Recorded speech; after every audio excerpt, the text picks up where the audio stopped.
The isolation that came to Big Sur this year, when wet weather closed several roads, has deepened with a giant mudslide across Highway 1, just south of the small community of Gorda, Monterey County. A quarter-mile-wide wall of mud and rock barreled over an oceanfront stretch of road Saturday night, fortunately on a section of the highway where there was no traffic because the area was already closed due to smaller slides. The new slide is certain to postpone the opening of Highway 1 at Big Sur's southern end, a link to the dramatic coastline that was expected to open in mid-June.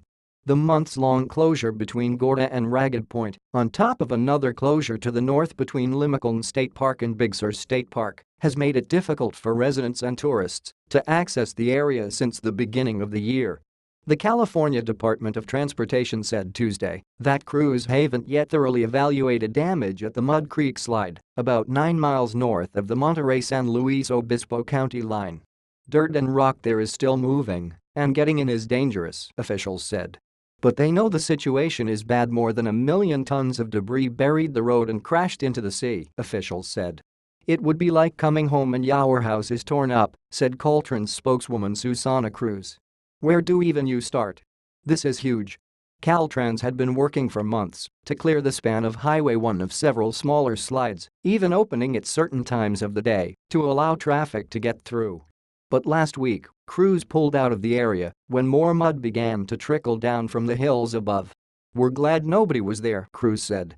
"It could have been really catastrophic if someone was around."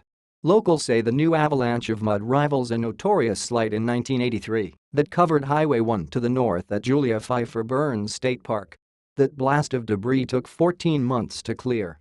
While Caltrans officials can't yet project when the new slide might be removed, they are still on track to open the closed stretch of road to the north starting at the end of June, with a full opening that includes the damaged Pfeiffer Canyon Bridge at the end of September.